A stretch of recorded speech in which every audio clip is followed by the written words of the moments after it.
This is a small knife collection that I've been collecting over the last couple of years, and these knives aren't really important to me because of value, just how I got them and who they came from and the story behind them is what makes them mean a lot to me. We'll start with this knife right here. It's a buck knife, Stockman. I got this knife from my grandfather. It was his when he passed away.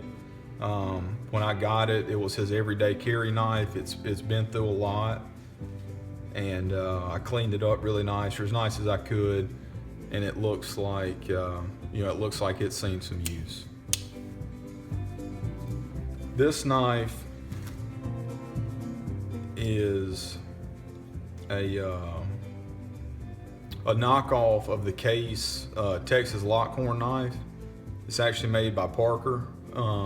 Surgical stainless steel blades, made in Japan, but it's the same pattern that Case used for a long time in their Texas Lockhorn knife.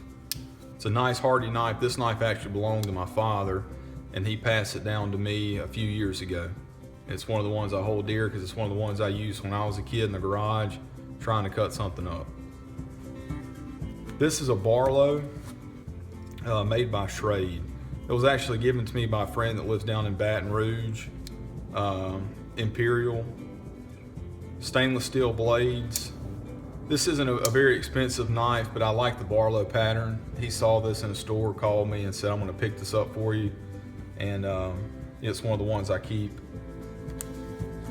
This is another knife that belonged to my grandfather. I don't know much about it except that it was made by Imperial.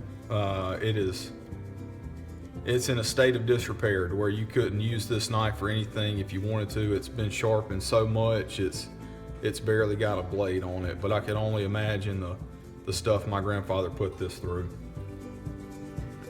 This is just another small knife right here. Was probably purchased at Sears back in the 90s. Little Stockman, 3-blade Stockman, but it's just a small knife, what I would call a pen knife or a coin pocket knife. This is another Schrade.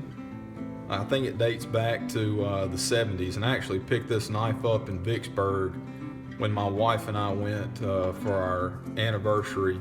We stayed over in Vicksburg for the night, and I picked this up at a flea market for $3. I came home, cleaned it up. The blade is pitted on it, and it is missing a chunk of the tip, but it's a nice little everyday carry knife, and it holds a good story for me.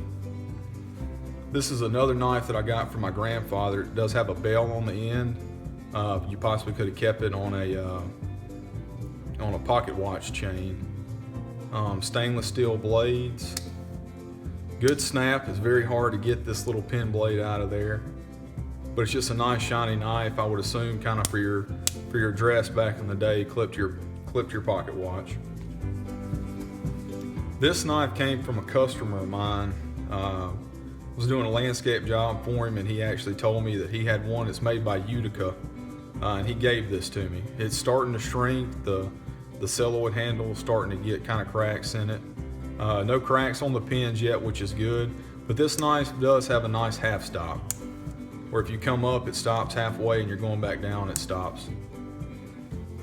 This is another old timer I picked up at a pawn shop, made by Schrade. This knife's probably, I would say, 15 years old maybe.